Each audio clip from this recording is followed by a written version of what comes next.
बिस्मिल्लाहिर्रहमानिर्रहीम। दोस्तों और साथियों, मैं हूं शहजाद चौधरी मारगला न्यूज़ के साथ। उम्मीद है बखैर होंगे, खुश खुर्रम होंगे। पाकिस्तान का सिविल अवार्ड जो है वो ऐसी शख्सियात को दिया जाता है जो मुख्तलिफ शोबा हाय ज़िंदगी में कारनामे अंजाम देते हैं।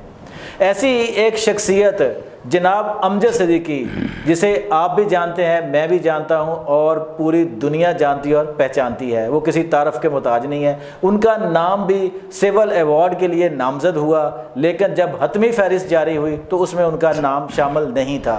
ऐसा क्यों हुआ? आइए हम अमजद सिद्दीकी से इस हवाले से बात करते हैं। जी अस्सलाम वालेकुम अमजद साहब। वालेकुम कैसे हैं आप? ठीक हैं जी, अल्लाह का शुक्र। अमजद साहब, आपका नाम, हमें ये इतला थी कि आपका नाम तमाम जो है वो क्राइटेरिया के बाद वहाँ पहुँचा है और फिर हतमी फहरिस्त में नहीं आया, तो आप क्या समझते हैं इसके बारे में, क्या कहते हैं? जी, बिस्मिल्लाहिर्रहमानिर्रहीम।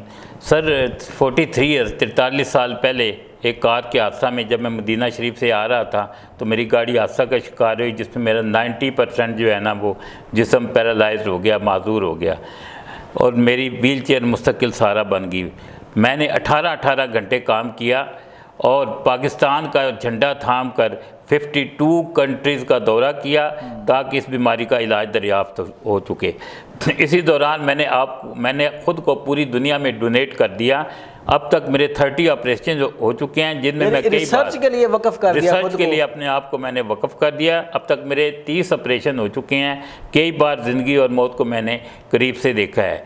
मैंने अल्हम्दुलिल्लाह 21,000 नॉर्मल लोगों के साथ 19 किलोमीटर की जो है वो रेस विन की। इसके अलावा मैराथन रेस जो होती, जी मैराथन रेस की। इसके अलावा भी मैंने कई गेम्स में, क्योंकि मैं पाकिस्तान में नहीं सऊदी अरब में होता था, अल्हम्दुलिल्लाह उनमें भी मैं शानदार कामयाबियां हासिल की।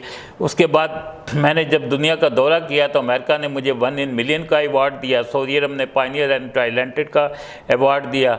उसके अलावा जो है ना भी दुनिया से बेपनाह अवार्ड मिले, बेपनाह तंजीमों ने, जिनकी तादाद सैकड़ों के अंदर है।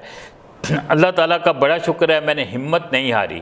मेरी पूरी तरह तवज्जो जो है वो फलाह बहबूद की तरफ होती थी।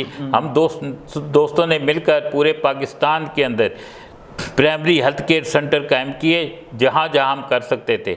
उसके अलावा मैंने ज़ाती तौर पर dialysis centre modern dialysis centre बनाए, जहाँ पे बिल्कुल फ्री ट्रीटमेंट, 100% फ्री ट्रीटमेंट होता है, किसी को कोई एक पैसा भी सर्फ नहीं करना पड़ता। ये आपका ज़ाती प्रोजेक्ट है डायलिसिस सेंटर वाला? जी, मेरा ये बिल्कुल ज़ाती प्रोजेक्ट है और इस पे अल्हम्दुलिल्लाह जो है ना मैं काम कर रहा हूँ।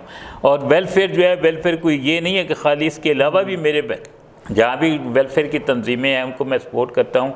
मेरे वालिद साहब की एक तंजीम है जो 1968 में बनी थी। अच्छा। अल्हम्दुलिल्लाह उसको भी मैं सपोर्ट करता हूँ। जहाँ भी मुझे वेलफेयर का काम नज़र आता है, मेरी फर्स्ट प्रायोरिटी होती है बग़ैर नस्ल का फ़र्क किए, बग़ैर कौमियत का फ़र्क के, जहाँ तक हो सके मैं उनकी जो है ना वो मदद करूँ। पाकिस्तान की तारीख का जवाब हमें देते जाए कि आप खुद माजूर हैं और आप इस दर्द को समझते हैं, तो पाकिस्तान में बसने वाले जो माजूर अफराद हैं उनको किस तरह आप मोटिवेट करते हैं और उनकी बेहतरी के लिए क्या इकदाम आप सोचते हैं और करते हैं? देखें सर, सऊदी अरब में जब मैं था तो मैं सैकड़ों बल्कि अब हज़ारों लोगों को जो कि माजूर हो गए थे, अस्पतालों में रहते थे, वो हॉस्पिटल से निकलना नहीं चाहते थे, मैंने उनको हॉस्पिटलों से निकाला, उनको मोटिवेट किया, उनकी रिहैबिलिटेशन करवाई, उनको इस काबिल बनाया कि वो अपने मुल्क के बाइज़्ज़त शहरी बने, उन्होंने रोज़गार कमा के बाइज़्ज़त शहरी बन सकें। जी अल्हम्दुलिल्लाह। मेरी इसके अलावा जो है इन चीज़ों को देखते हुए हुकूमत ने, यानी एक मिनिस्ट्री ने मेरा नाम इस बार सिविल अवार्ड के लिए जो है ना वो नामज़द किया, कैबिनेट डिवीज़न को भिजवाया। उसमें जो है ना कई मीटिंग्स हुई, मेरे ख्याल में 4-5 मीटिंग हुई। हर मीटिंग में अल्हम्दुलिल्लाह मुझे नॉमिनेट किया गया, उसको कंफर्म किया गया। और जब ये नॉमिनेशन प्राइम मिनिस्टर हाउस में एक समरी की सूरत में पहुंची और जब मैं एक्सपेक्ट कर रहा था कि मेरा नाम जो है ना 14 अगस्त को लिस्ट में शामिल होगा, लेकिन वो लिस्ट में नहीं था, तो मुझे उससे जो है ना बहुत ज़्यादा मायूसी है। लेकिन एक बहुत बड़ी ये बात थी कि 77 ईयर्स 77 साल की तारीख़ में पहली बार किसी माजूर पैराप्लीजिक को ये अवार्ड दिया जा रहा था और 24 फरवरी के उनके कानून असूल के मुताबिक भी ये था कि इस बार जो है ना वो minority- तरजीहन यानी माजूर माजूर अफराद को जो है ना तरजीह दी जाए, लेकिन तरजीह क्या देनी थी, मेरा नाम तो उल्टा लिस्ट से काट ही दिया गया, निकाल दिया गया। हाँ जी, मेरा नाम तो जो है वो लिस्ट से ही निकाल दिया गया। बहरहाल मेरी फिर भी गुजारिश है कि मेरा नाम दोबारा लिस्ट के अंदर शामिल किया जाए। ये इस गवर्नमेंट के लिए बहुत बड़ा क्रेडिट होगा, और क्रेडिट है कि 77 साल तारीख़ में पहली बार किसी माजूर शख्स को सिविल अवार्ड दिया जा रहा है। इससे मेरी भी इज़्ज़त होगी, इस मुल्क की इज़्ज़त होगी, उस माजूर लोगों की हौसला अफजाई होगी जो अपनी ज़िंदगी से मायूस हो चुके हैं, जो अपनी मायूसी का शिकार हैं।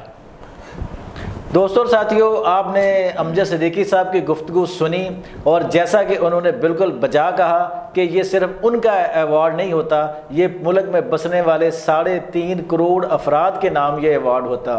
लेकिन अफसोस कि हुकूमत किस मजबूरी के तहत या किस सोच के तहत उन सिर्फ लोगों को अवार्ड देती है जो उनकी मनपसंद के होते हैं। यही वजह है कि पिछले चंद सालों से जो हमारे सिविल एजाज़ात हैं वो शायद अपनी कदर व कीमत खो रहे हैं। आप इस बारे में क्या सोचते हैं, आपकी क्या राय है, हमें कमेंट्स में ज़रूर बताइएगा। अपना बहुत ख्याल रखिएगा। आइंदा तक के लिए शहजाद चौधरी को इजाज़त दीजिए। अल्लाह निगहबान।